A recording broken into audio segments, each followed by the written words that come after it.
में जो चुनावी चौपाल लगी हुई है, इस ग्राम सभा के अगल बगल से आए हुए नौजवान साथियों, बुजुर्गों, किसानों, छात्रों, माताओं और बहनों, अभी आप हमारे जो पीडीए के कलाकार साथी हैं, विजयलाल यादव जी, संगीता सरोज जी,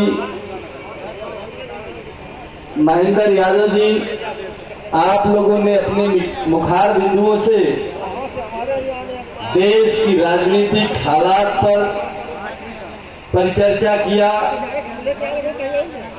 आपसे बात किया। हम लोगों के बीच में भजूराम यादव जी जो हमारे वरिष्ठ नेता हैं, योगेंद्र यादव जी और मंचा सिंह, समाजवादी पार्टी के तमाम वरिष्ठ नेतागण, इस कार्यक्रम की सबसे बड़ी जिम्मेदारी होती है संचालक की। जितना बढ़िया कुशल संचालन होता है, कार्यक्रम छोटा भी हो तो बड़ा हो जाता है।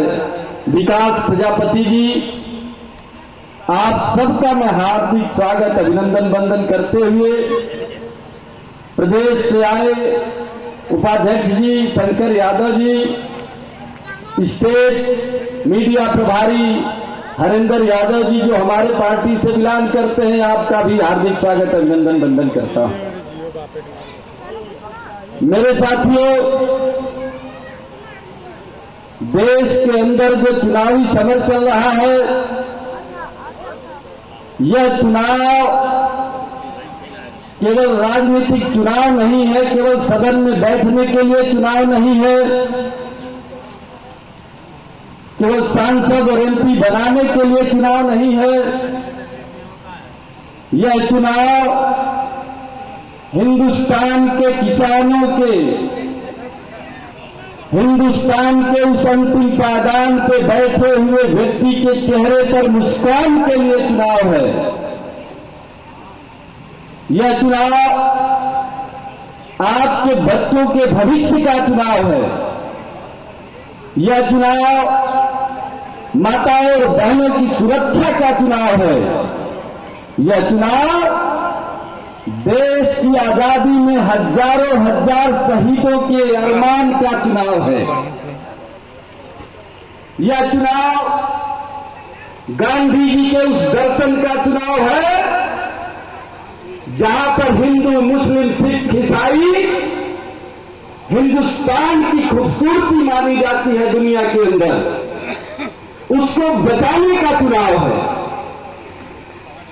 जब आप हिंदुस्तान के प्रधानमंत्री से या बीजेपी के किसी भी कार्यकर्ता से आप सवाल करते हैं आय का, तो वो बात करता है गाय का। जब हम बात करते हैं नारी सम्मान का, तो वो बात करता है कब्रिस्तान और शमशान का। जब हम बात करते हैं शिक्षा की, तो वो बात करते हैं गीता और कुरान की।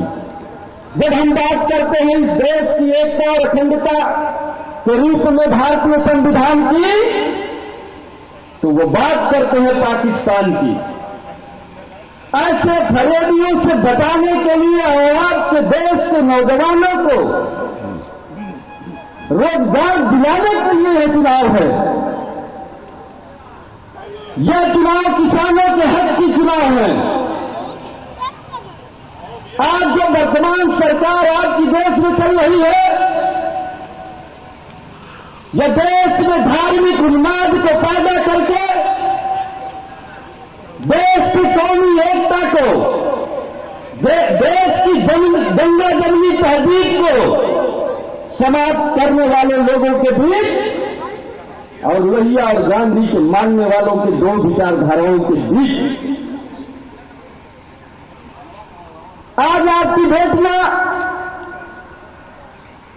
सुरक्षित नहीं है। आप लोगों ने देखा महीनों तक खिलाड़ी जो बेटियां इस देश के सम्मान में अपने आप को कुर्बान करती हैं, उनके साथ किस तरीके से घटनाएं होती हैं और वो अपना आवाज उठाती है, लेकिन इस सरकार में उनको न्याय नहीं मिलता।